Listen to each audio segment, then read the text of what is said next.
Bismillahirrahmanirrahim. Alhamdulillahi Rabbil Alamin. Allahumma salli wa sallim wa barik ala Sayyidina Muhammad wa ala alihi wa ashabihi ajma'in. Amma ba'd. Sedekah receh si tukang beca. Karya Anita Kurniawati dari Kebumen, Jawa Tengah. Wisata Kolbu, kumpulan cerpen Islami. Siang itu, suasana hatiku sedikit kacau. Bagaimana tidak, handphone yang baru kubeli beberapa bulan yang lalu tiba-tiba rusak tak bisa digunakan. Padahal kondisi keuanganku saat itu sedang tipis karena banyak pengeluaran yang tak terduga. HP rusak. Padahal bulan ini pengeluaranku banyak banget lagi. Sungutku kesal. Di saat hatiku sedang galau, tiba-tiba seorang lelaki berpakaian lusuh muncul di depan pintu. Ia membawa buntelan plastik di tangannya. Aku hanya menatapnya sekilas, lalu menyuruhnya masuk. Dengan ragu, ia pun masuk dan duduk di hadapanku. "Maaf, ada yang bisa saya bantu, Pak?" tanyaku. Mbak, saya ingin sedekah," katanya ragu. Masya Allah. Tadinya kupikir dia datang mau minta sumbangan, tapi ternyata dugaanku salah. Lelaki baju kumal itu justru mau membayarkan sedekahnya. Ya, saat ini aku memang bekerja di sebuah lembaga zakat, di mana setiap hari bertemu dengan banyak orang dengan latar belakang beragam. Mereka datang ke kantor dengan berbagai macam kepentingan. Ada yang menyetorkan zakat atau sedekahnya, mengajukan proposal kegiatan, minta sumbangan, dan lainnya. Selama hampir 5 tahun aku bekerja sebagai amil, baru kali ini aku bertemu dengan orang istimewa seperti dirinya. "Ini Mbak, maaf uangnya receh," katanya sambil mengeluarkan buntelan plastik yang sejak tadi dibawanya. "Iya Pak, terima kasih."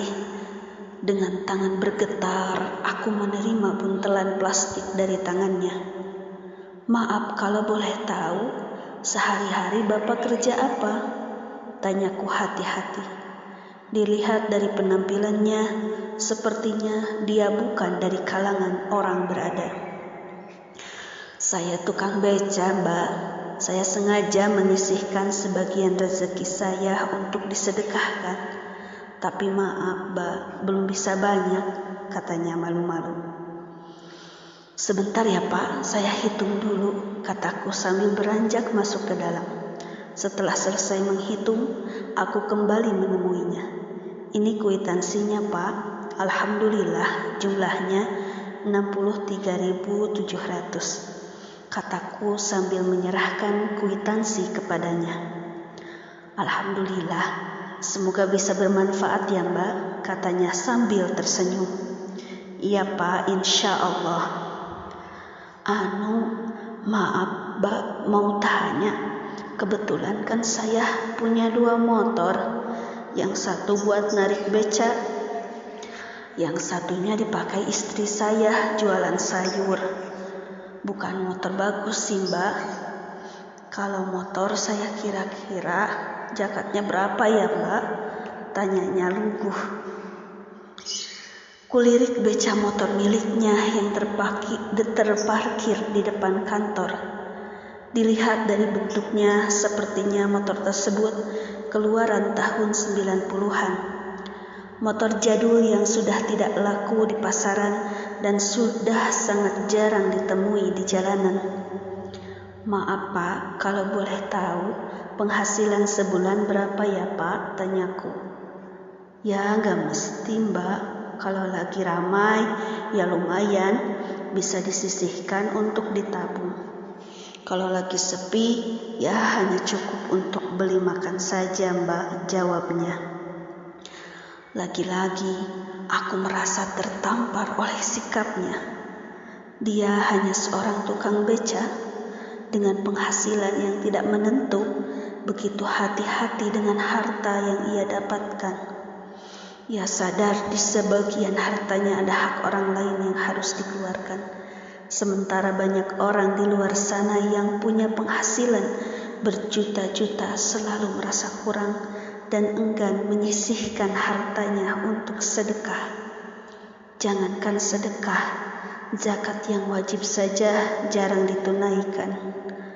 Kalau penghasilan yang kita peroleh belum mencapai nisab, kita belum diwajibkan untuk bayar zakat, Pak. Tapi kita dianjurkan untuk bisa sedekah, jelasku. Si bapak manggut-manggut mendengar penjelasanku. Jadi, saya belum wajib zakat ya mbak? Tanyanya memastikan. Saya rasa belum, Pak, jawabku. Kulihat si bapak tersenyum. Ada kelegaan terpancar di wajahnya. Alhamdulillah, berarti saya gak berdosa ya mbak, karena belum bisa bayar zakat, tanyanya. Insya Allah Pak, saya doakan semoga rezeki bapak lancar, selalu diberi kesehatan dan selalu dimudahkan urusannya ya Pak, jawabku. Amin, jawabnya sambil tersenyum. Iya mbak, setelah saya pikir-pikir, rezeki saya tambah lancar setelah saya banyak sedekah. Pas saya gak ada uang, tiba-tiba ada yang datang naik beca saya. Alhamdulillah, meski hidup saya pas-pasan, tapi saya tidak pernah merasa kekurangan. Lagi-lagi ia seolah menegurku yang terkadang lupa untuk bersyukur dan selalu merasa kurang. Dari segi materi, mungkin dia berada di bawah. Namun bagiku, hatinya sungguh kaya. Dia adalah orang istimewa yang sudah sangat jarang ditemui di negeri ini. Bapak tidak sayang uangnya disedekahkan? Kan Bapak juga butuh uang, tanyaku. Insya Allah saya ikhlas, Mbak. Rezeki saya kan juga dari Allah. Saya percaya Allah pasti akan menggantinya dengan sesuatu yang lebih baik, Mbak. Jawabku membuat hatiku sedikit tercengang. Si bapak, mulia sekali hatimu. Di tengah keterbatasanmu, engkau masih mau menyisihkan rezekimu untuk orang lain. Jujur aku malu dengan kebesaran hatimu. Sejak hari itu, hampir setiap sebulan sekali ia selalu berkunjung ke kantor, menyetorkan sedekah receh yang ia kumpulkan setiap harinya. Biasanya ia datang sesudah sholat Jumat. Dia rela mengayuh becaknya berkilo-kilometer hanya demi bisa menyetorkan sedekahnya ke kantor. Rumahnya mungkin cukup jauh dari kantor. Jika donatur yang lain memilih minta dijemput donasinya atau ditransfer, dia lebih senang langsung datang ke kantor untuk menyetorkan sendiri sedekahnya dan minta didoakan agar diberi rezeki yang lancar dan harta yang berkah. Dia selalu meminta sedekah recehnya untuk kami hitung agar dia termotivasi untuk sedekah lebih banyak lagi. Saat kutanya kenapa sering menyetorkan sedekah pada hari Jumat, dengan polos dia menjawab, kata Pak Kiai, sedekah di hari Jumat pahalanya lebih banyak. Jadi kalau uang sedekah saya sudah penuh 1 minggu ini, setelah selesai salat Jumat saya setorkan ke sini, jawabnya sambil memperlihatkan tabung sedekah yang 2 bulan lalu saya berikan kepadanya. Aku teringat sebuah hadis tentang keutamaan sedekah di hari Jumat. Ibnu Qayyim rahimahumullah mengatakan, Sesungguhnya sedekah pada hari Jumat memiliki kelebihan dari hari-hari lainnya. Sedekah pada hari itu dibandingkan dengan hari-hari lainnya dalam sepekan seperti sedekah pada bulan Ramadan jika dibandingkan dengan seluruh bulan lainnya. Dia pernah berujar, sejak ia rajin menyisihkan hartanya untuk sedekah, urusannya jadi dimudahkan dan lebih tenang dalam menjalani hidup. Ia percaya rezeki yang ia keluarkan untuk sedekah tidak akan mengurangi hartanya, justru akan menambah keberkahan bagi keluarganya. Subhanallah, semoga Allah senantiasa memberimu kesehatan dan rezeki yang berlimpah ya Pak.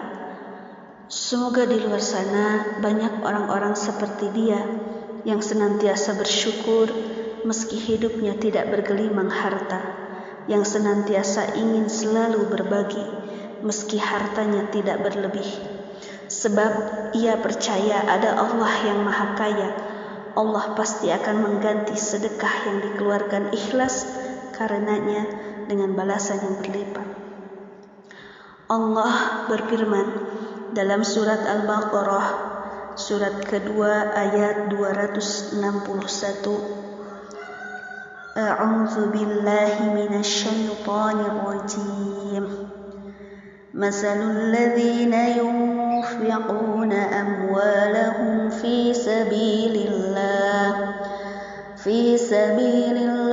kamasali habbatin ambatat sab'a sanabila fi kulli sumbulatin mi'atu habbah wallahu yudha'ifu liman yasha' wallahu wasi'un 'alim. Yang artinya, perumpamaan nafkah yang dikeluarkan oleh orang-orang yang menafkahkan hartanya di jalan Allah adalah serupa dengan sebutir benih yang menumbuhkan 7 butir. Pada tiap-tiap butir 100 biji. Allah melipat gandakan ganjaran bagi siapa yang Dia kehendaki, dan Allah Maha luas karunia-Nya lagi Maha mengetahui. Ya, Allah berjanji bahwa setiap harta yang dikeluarkan di jalan Allah akan dibalas dengan perkiraan melebihi 700 kalinya. Selain itu, mereka juga dijanjikan dengan kehidupan yang mudah. Alhamdulillah, sekian cerpen yang berjudul Sedekah Receh Si Tukang Beca. Semoga menjadi inspirasi dan motivasi kita untuk selalu mau bersedekah, baik dalam keadaan lapang maupun dalam keadaan sempit. Terima kasih sudah menyimak. Wassalamualaikum warahmatullahi wabarakatuh.